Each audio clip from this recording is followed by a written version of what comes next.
Voice आपके साथ मैं हूं सुरभि। खबरों का रुख करेंगे और बात करेंगे जिस तरीके से प्रदूषण अब दिन पर दिन देश में बढ़ता जा रहा है उसे लेकर हम बात करने वाले हैं। और कोरोना वायरस संकट के बीच दिल्ली में वायु प्रदूषण लगातार अपने पैर पसार रहा है। कोरोना के खतरे के बीच बढ़ रहे वायु प्रदूषण ने दिल्ली वासियों की चिंताएं और बढ़ा दी है। महीने के अंतिम सप्ताह में दिल्ली की हवा की गुणवत्ता लगातार खराब श्रेणी में ही दर्ज की जा रही है। गुरुवार की बात करें तो दिल्ली के अधिकांश इलाके में AQI 400 के पार पहुंच चुका है। दिल्ली में बढ़ते वायु प्रदूषण के बीच दिल्ली पॉल्यूशन कंट्रोल कमेटी की ओर से मिले आंकड़ों के मुताबिक गुरुवार को आनंद विहार में AQI का स्तर 401 दर्ज किया गया है, जो गंभीर श्रेणी में आता है। जबकि अलीपुर में यह आंकड़ा 405 रहा, वहीं वजीरपुर में AQI 410 तक पहुंच गया। आपको बता दें कि राष्ट्रीय स्वच्छ हवा कार्यक्रम के तहत सूचीबद्ध 23 राज्यों में दिल्ली, झारखंड और उत्तर प्रदेश सर्वाधिक प्रदूषित राज्यों में दर्ज किए गए हैं।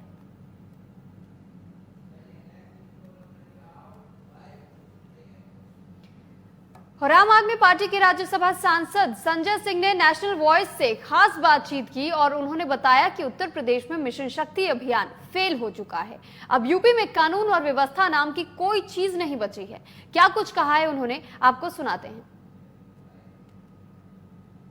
इस वक्त हमारे साथ आम आदमी पार्टी के राज्यसभा सांसद और उत्तर प्रदेश के आम आदमी पार्टी के प्रभारी संजय सिंह जी हैं।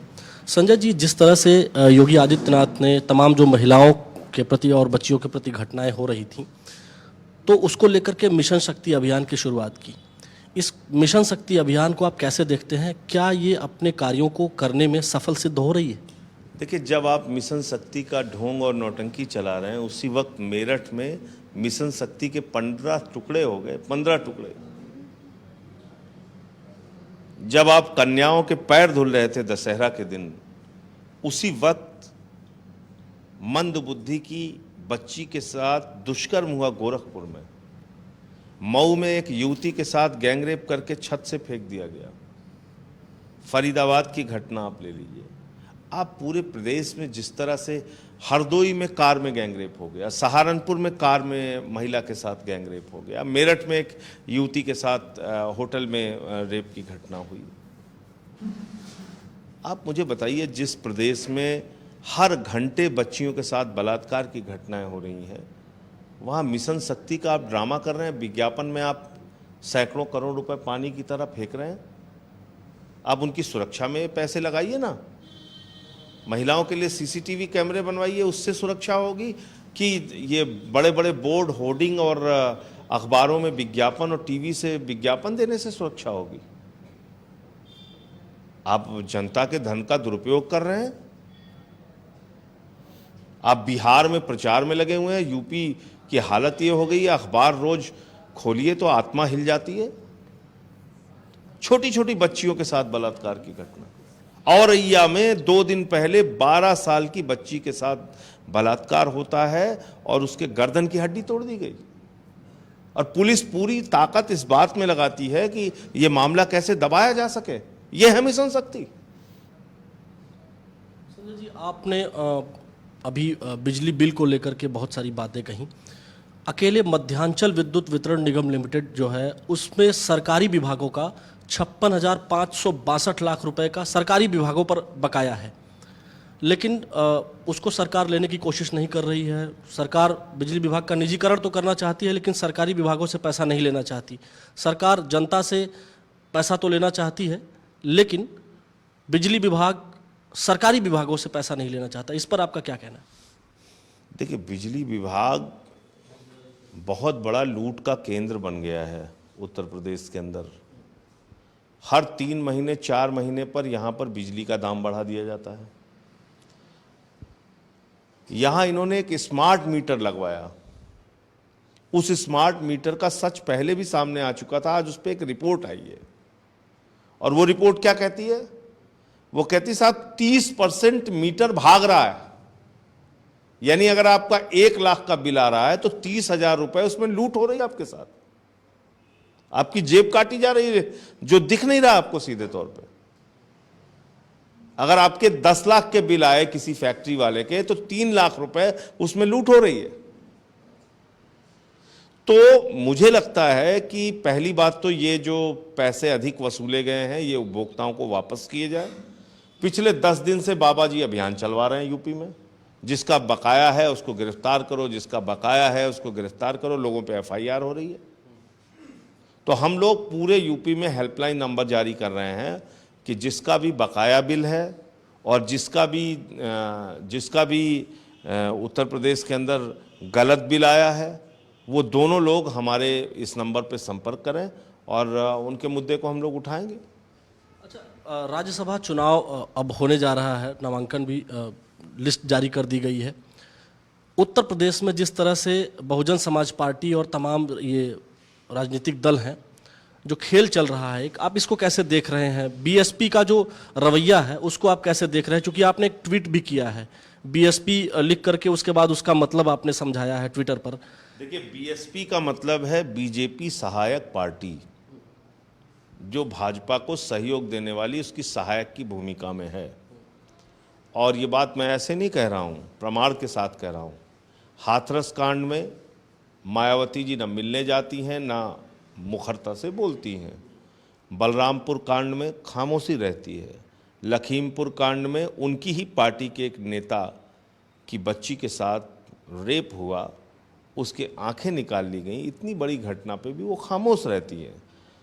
तो मुझे वजह नहीं समझ में आ रही थी कि क्यों ऐसी नेता जिसको इस समाज ने, दलित पिछड़े समाज ने 4 बार मुख्यमंत्री बनाया, वो ऐसे मामलों में चुप क्यों है।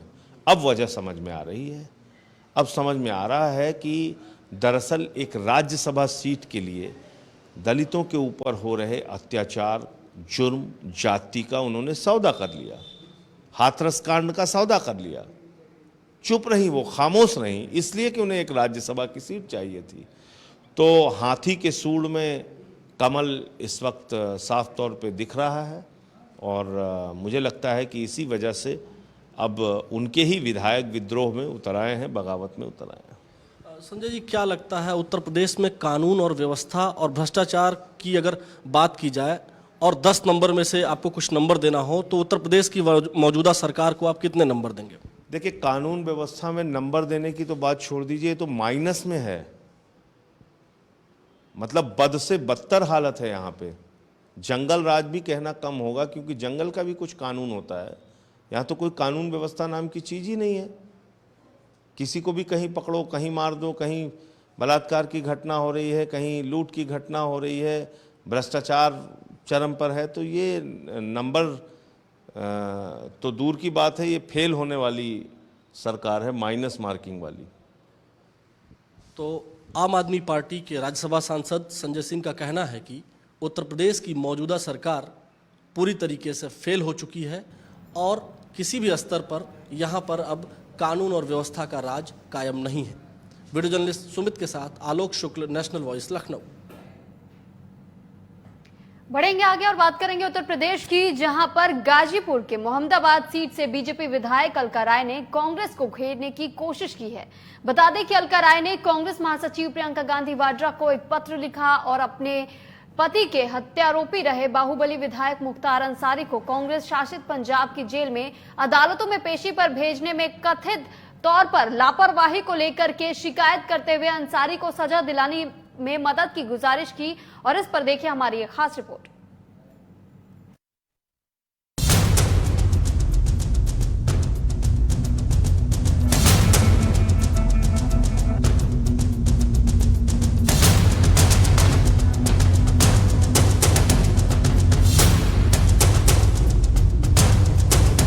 स्वर्गीय कृष्णानंद राय की पत्नी और मोहम्मद सीट से बीजेपी विधायक अलका राय ने कांग्रेस की राष्ट्रीय महासचिव प्रियंका गांधी को पत्र लिखा और माफिया डॉन मुख्तार अंसारी को पंजाब से यूपी न भेजने पर नाराजगी जाहिर की है। बता दें कि पत्र में उन्होंने लिखा है कि कोर्ट के आदेश के बावजूद पंजाब की कांग्रेस सरकार द्वारा अनुमति न दिए जाने पर सवाल खड़े किए हैं।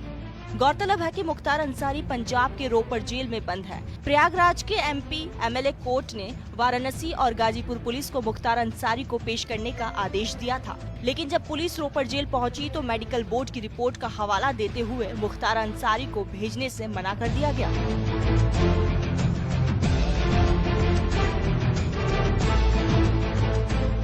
कृष्णानंद राय हत्याकांड में आरोपी मुख्तार अंसारी को यूपी ना भेजने के बाद अलका राय ने प्रियंका गांधी को लिखे पत्र में कहा है कि मैं विधवा हूं और विगत 14 सालों से अपने पति कृष्णानंद राय की हत्या के बाद इंसाफ की लड़ाई लड़ रही हूं। लेकिन आज आपकी पार्टी और पंजाब में आपकी सरकार आरोपी को खुला संरक्षण दे रही है। यूपी की तमाम अदालतों से मुख्तार अंसारी को पेश करने का आदेश दिया जा रहा है, लेकिन पंजाब सरकार कोई ना कोई बहाना बनाकर मेरे जैसे तमाम लोगों को इंसाफ मिलने से रोक रही है। विधायक अलका राय ने आगे लिखा है कि ये बेहद शर्मनाक है कि आपकी पार्टी और पंजाब सरकार मुख्तार अंसारी जैसे अपराधी के साथ खड़ी है। अलका राय ने प्रियंका गांधी को लिखे पत्र में कहा है कि यूपी सरकार की गाड़ियां मुख्तार अंसारी को लेने पहुंची थी, लेकिन 3 महीने का बेड रेस्ट बताकर उसे भेजने से मना कर दिया गया। अंत में अलका राय ने प्रियंका गांधी से पत्र के जवाब की अपेक्षा भी की है। तो वही उन्होंने आरोप लगाया कांग्रेस और उसके नेतृत्व वाली पंजाब सरकार अंसारी के साथ खुलकर खड़ी है। ये बात कोई भी नहीं मानेगा कि ये सब कुछ प्रियंका और पूर्व कांग्रेस अध्यक्ष राहुल गांधी की जानकारी के बगैर हो रहा है। भाजपा विधायक ने प्रियंका को लिखे पत्र में कहा, आप खुद भी एक महिला है, ऐसे में मेरा आपसे विनम्रता से सवाल है कि आप ऐसा क्यों कर रही है। ये बेहद खेदजनक है कि आप और आपकी पार्टी मुख्तार जैसे घिनौने अपराधियों के साथ खुलकर खड़ी है। उन्होंने पत्र में कहा कि मीडिया के माध्यम से मुझे पता चला है कि जब उत्तर प्रदेश सरकार की गाड़ियां मुख्तार अंसारी को लेने मोहाली गई, तब पंजाब सरकार ने उसे बचाने के लिए 3 महीने का बेड रेस्ट दे दिया। आज पूरे उत्तर प्रदेश की जनता के मन में ये सवाल है कि मुख्तार को लेकर उठ रहे सवालों पर प्रियंका और राहुल खामोश क्यों है। आखिर वोट बैंक की मजबूरी में आप क्यों एक कुख्यात अपराधी को बचाने की कोशिश कर रहे हैं। Bureau report, national voice.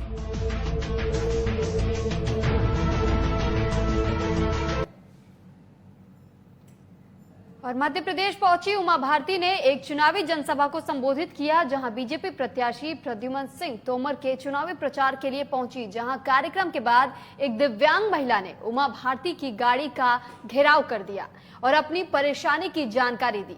वहीं महिला का कहना है कि वो और उसका पति विकलांग है, लेकिन कोई सुविधा नहीं दी जा रही है।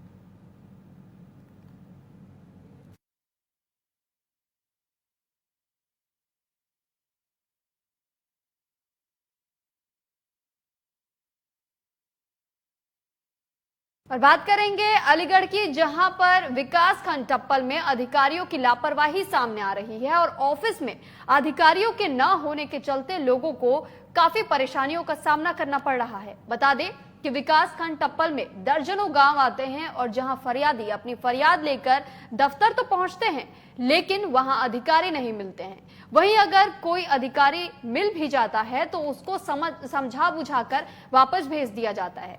वहीं जब इस मामले को लेकर एसडीएम खैर अंजनी कुमार से बात हुई तो उन्होंने कहा कि ऐसे अधिकारियों की जांच होगी और जांच में जो भी दोषी पाया जाएगा उसके खिलाफ सख्त कार्रवाई की जाएगी। नहीं, इस पे जांच कराई जाएगी और प्रत्येक हालत में जो भी जिम्मेदार अधिकारी हैं उनको समय से पहुंचने के लिए बाध्य किया जाएगा और जो नहीं पहुंचेंगे उनके खिलाफ कार्रवाई की जाएगी।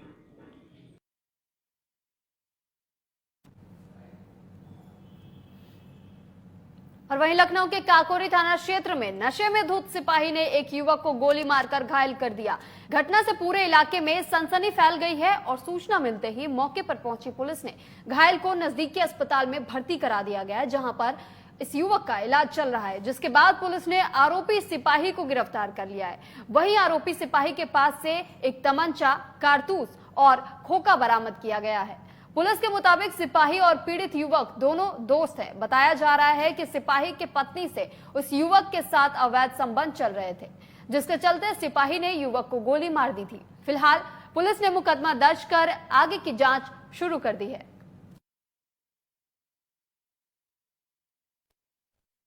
राहुल नाम का एक सिपाही है जो कि गोसाईगंज में नियुक्त है और ये ड्यूटी में था दिन के समय। फिर रात में ये काकोरी गया हुआ था, वहीं पर ये रहता था। पहले इसकी पोस्टिंग काकोरी में थी।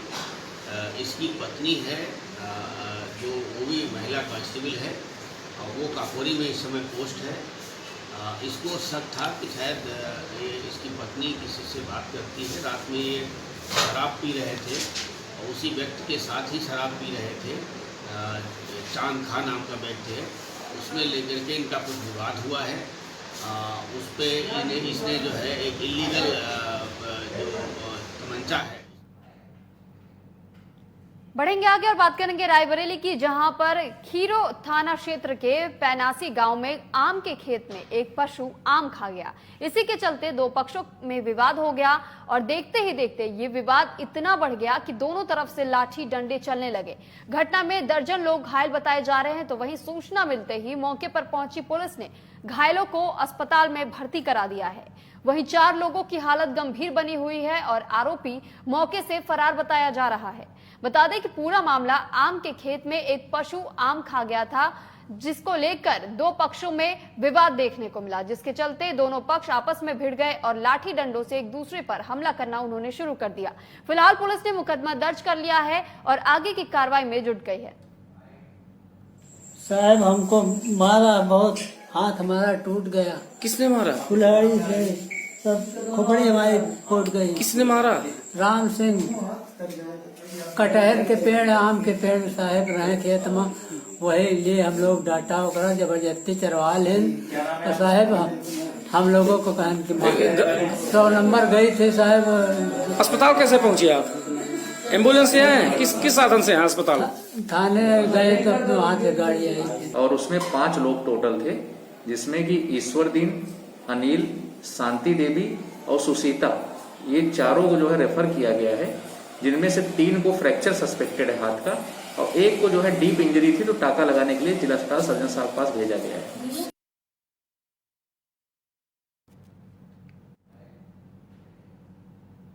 और यूपी के मैनपुरी में पुलिस के हत्थे 2 ऐसे आरोपी चढ़े हैं जिनकी दास्तान सुनकर आपके भी रोंगटे खड़े हो जाएंगे। ये आरोपी महिलाओं को अपने जाल में फंसाकर रेप और लूट के बाद मौत के घाट उतार देता था। अब तक लगभग आधा दर्जन से अधिक घटनाओं को ये आरोपी अंजाम दे चुका है।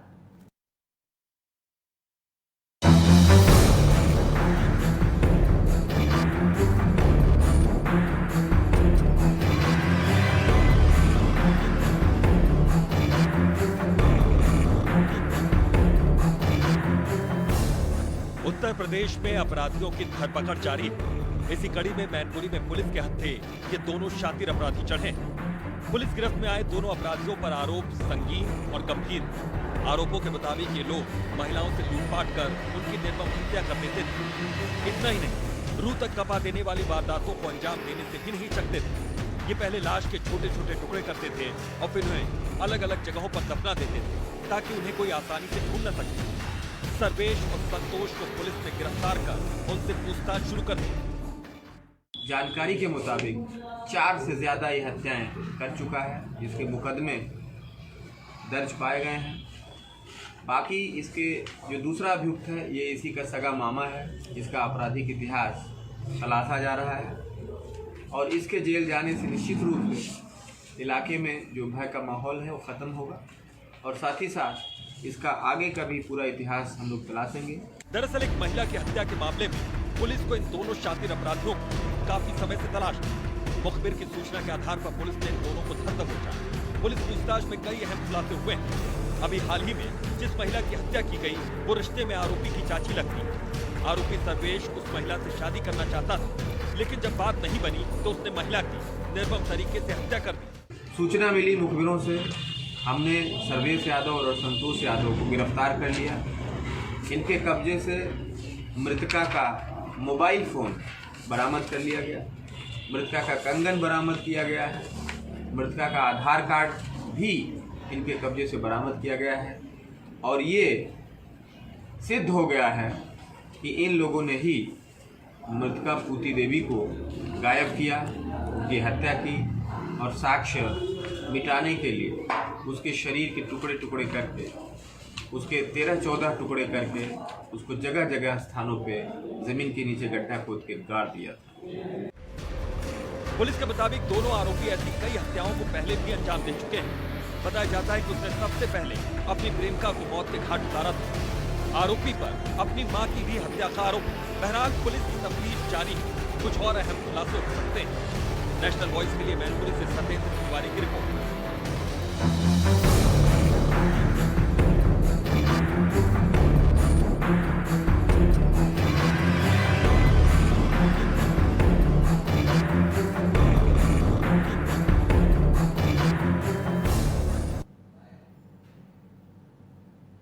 और अब बात करेंगे उत्तर प्रदेश के पीलीभीत की, जहां पर पहचान पीलीभीत टाइगर रिजर्व अपने तय समय से 15 दिन पहले शुरू होने जा रहा है। पीलीभीत टाइगर रिजर्व को दुधवा टाइगर रिजर्व की तरह हरी झंडी दे दी गई है। हर साल 15 नवंबर को खुलने वाला पीलीभीत टाइगर रिजर्व इस साल 15 दिन पहले यानी कि 1 नवंबर को खोला जा रहा है। इस पर देखिए हमारी एक खास रिपोर्ट।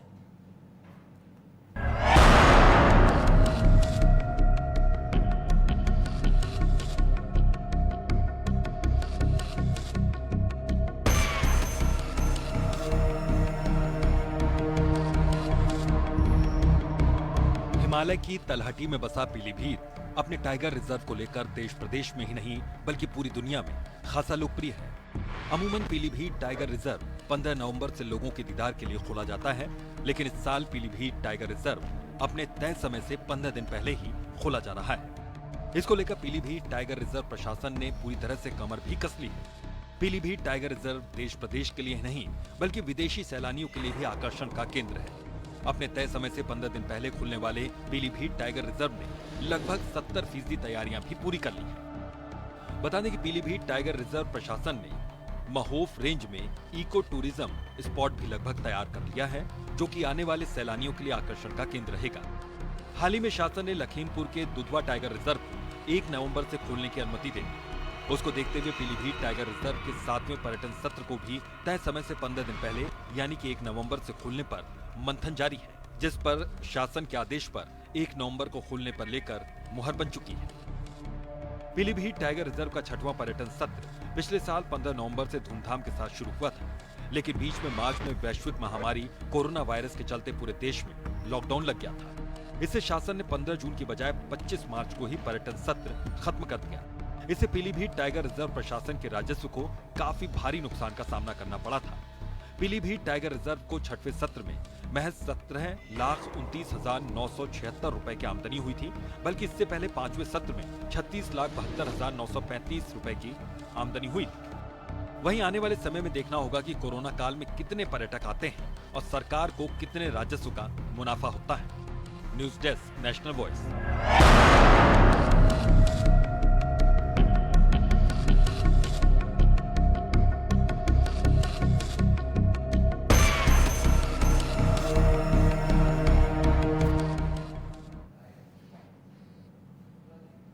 फिलहाल इस बुलेटिन में इतना ही। तमाम बड़ी खबरों को जानने के लिए बने रहिए नेशनल वॉइस के साथ। नमस्कार।